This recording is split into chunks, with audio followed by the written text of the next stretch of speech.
ট্রেডিংয়ে সবচেয়ে বড় ভুলটা কখন হয় জানেন? যখন আমরা তাড়াহুড়ো করে কোনো এন্ট্রিতে ঢুকে পড়ি। তো আজকের এই আলোচনায় আমরা এমন একটা স্ট্র্যাটেজি শিখব যা পুরোটাই ধৈর্য আর নিয়মের ওপর তৈরি। আমরা দেখব কিভাবে একটা প্রাইস ব্রেকআউটের পর সঠিক কনফার্মেশনের জন্য অপেক্ষা করে মার্কেটে ঢুকতে হয়। চলুন শুরু করা যায়। আমরা পুরো স্ট্র্যাটেজিটা মোট 6টা ভাগে দেখব। প্রথমে এর মূল ধারণাটা বুঝব, তারপর চার্ট সেট আপ করব, এরপর বাই আর সেলের জন্য কি কি নিয়ম মানতে হবে সেটা জানব, কিভাবে একটা সিগন্যাল আসল না নকল সেটা বুঝব, আর সবশেষে সবচেয়ে জরুরি পার্টটা নিয়ে কথা বলবো, রিস্ক ম্যানেজমেন্ট। এই স্ট্র্যাটেজির মূল কথাই হলো অপেক্ষা করা। অনেক ট্রেডার কি করে, প্রাইস একটা লেভেল ভাঙ্গা দেখেই লাফিয়ে ট্রেডে ঢুকে পড়ে আর প্রায় ফেক আউটের ফাঁদে পা দেয়। আমরা কিন্তু সেই ভুলটা করব না। আমরা অপেক্ষা করব ব্রেকআউটটা কনফার্ম হওয়ার জন্য, আর তারপর যে আসল মুভটা আসবে সেটা ধরার চেষ্টা করব। কোনো ট্রেড খোঁজার আগে আমাদের কাজের জায়গাটা মানে আমাদের চার্টটাকে ঠিকঠাকভাবে সাজিয়ে নিতে হবে, কারণ সঠিক টুলস আর সেটিংস ছাড়া এই স্ট্র্যাটেজির কোনো ভিত্তিই তৈরি হবে না।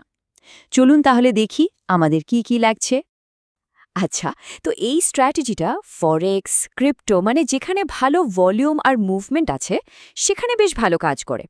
আমরা ব্যবহার করব 5 মিনিটের চার্ট, আর আমাদের প্রত্যেকটা ট্রেডের সময়সীমা হবে 15 মিনিট, মানে পরপর 3টা ক্যান্ডেল।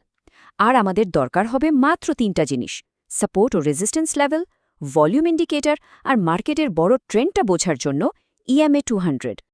এখন আসা যাক মূল খেলায়। একটা বাই বা কল ট্রেড নেওয়ার জন্য আমাদের 5টা শর্ত মেলাতে হবে। ব্যাপারটা অনেকটা এরকম, ধরুন দাম একটা ছাদ ভেঙে উপরে উঠে গেল, আর তারপর ওই ছাদটাকেই নতুন মেঝে বানিয়ে আবার উপরে যাওয়ার জন্য তৈরি হচ্ছে। তাহলে ধাপগুলো কি কি? 1. প্রথমে একটা পরিষ্কার রেজিস্ট্যান্স লেভেল খুঁজে বের করুন। 2. দেখুন দাম কি একটা শক্তিশালী বুলিশ ক্যান্ডেল দিয়ে সেই লেভেলটা ভাঙছে। 3. আর এটা খুবই জরুরি, ব্রেকআউট ক্যান্ডেলের ভলিউম কি আগের ক্যান্ডেলের চেয়ে বেশি। 4.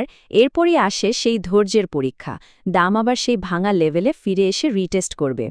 আর 5. যখনই ওই রিটেস্ট পয়েন্টে একটা বুলিশ কনফার্মেশন ক্যান্ডেল তৈরি হবে, ব্যাস তখনই আমাদের এন্ট্রির সঠিক সময়। এই রিটেস্টের জন্যই আমরা ফেক আউট থেকে বেঁচে যাই। বাই ট্রেডের নিয়মগুলো যদি পরিষ্কার হয়ে যায়, তাহলে সেল বা পুট ট্রেড বোঝা তো আরও সোজা, কারণ এটা হলো বাইয়ের ঠিক উল্টো ছবিটা।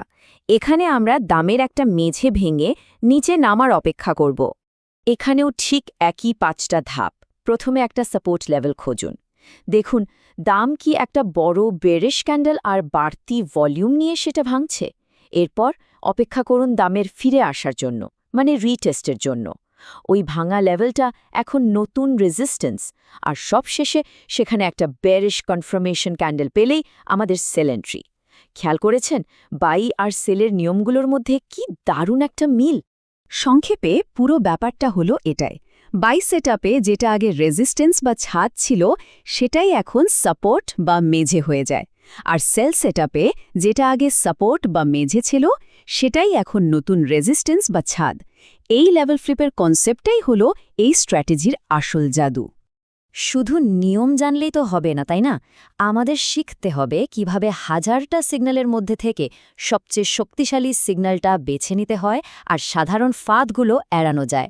এই সেকশনে আমরা ঠিক সেই প্রো টিপসগুলোই দেখব। ট্রেডে সফলতার হার বাড়াতে এই বিষয়গুলো মাথায় রাখা খুব জরুরি। ট্রেন্ডের সাথে চলুন। EMA 200 লাইনের ওপরে থাকলে শুধু বায়ের সুযোগ খুঁজুন, আর নিচে থাকলে শুধু সেলের। কোনো তাড়াহুড়ো নয়, ক্যান্ডেলটা ক্লোজ হওয়া পর্যন্ত অপেক্ষা করুন। যখন মার্কেট একদিকে স্থির মানে সাইডওয়েজ, তখন এই স্ট্র্যাটেজি থেকে দূরে থাকাই ভালো। আর হ্যাঁ, বড় কোনো নিউজের সময় ট্রেড না করাই বুদ্ধিমানের কাজ। তাহলে কখন এই স্ট্র্যাটেজি সবচেয়ে ভালো পারফর্ম করে? যখন মার্কেটে একটা জোরালো ট্রেন্ড চলছে, লন্ডন বা নিউ ইয়র্কের মতো হাই ভলিউম সেশনে ট্রেড করা হচ্ছে এবং চার্টে সাপোর্ট আর রেজিস্ট্যান্স লেভেলগুলো একদম পরিষ্কারভাবে বোঝা যাচ্ছে।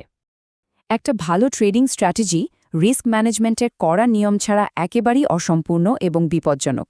এটাকে আমাদের সেফটি নেট বলতে পারেন, যা আমাদের মূলধনকে রক্ষা করবে আর লম্বা সময়ের জন্য মার্কেটে টিকিয়ে রাখবে।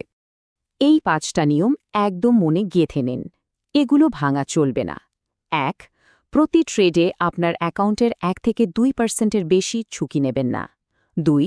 পরপর দুটো ট্রেডে লস, ওই দিনের মতো ট্রেডিং বন্ধ। 3. Martingale strategy? একদম না। 4. দিনের সর্বোচ্চ 3 থেকে 5টা ট্রেড। আর 5. আবেগের বশে কোনোদিনও ট্রেড করবেন না। এবার আসি আসল কথায়। সব নিয়ম যদি অক্ষরে অক্ষরে পালন করা যায়, তাহলে এই স্ট্র্যাটেজির আনুমানিক উইন রেট হতে পারে 58 থেকে 68% মধ্যে। মনে রাখতে হবে, কোনো স্ট্র্যাটেজিই কিন্তু 100 ভাগ কাজ করে না। সাফল্যটা সবসময় মার্কেটের পরিস্থিতির ওপর নির্ভর করবে। নিয়মগুলো তো একদম পরিষ্কার, তাই না? কিন্তু আসল প্রশ্নটা অন্য জায়গায়। স্ট্র্যাটেজি তো আছে, কিন্তু যে ট্রেডার এটা ব্যবহার করছেন তিনি কি যথেষ্ট ডিসিপ্লিনড? কারণ দিনের শেষে একটা সেরা স্ট্র্যাটেজিও কিন্তু একজন অধৈর্য ট্রেডারের হাতে ব্যর্থ হতে বাধ্য। সবশেষে একটা খুব জরুরি কথা। এই কন্টেন্টটি শুধুমাত্র শিক্ষামূলক উদ্দেশ্যে বাড়ানো হয়েছে। ট্রেডিংয়ে আর্থিক ঝুঁকি থাকে, তাই ডেমো অ্যাকাউন্টে ভালোভাবে প্র্যাকটিস না করে কখনো আসল টাকা ব্যবহার করবেন না।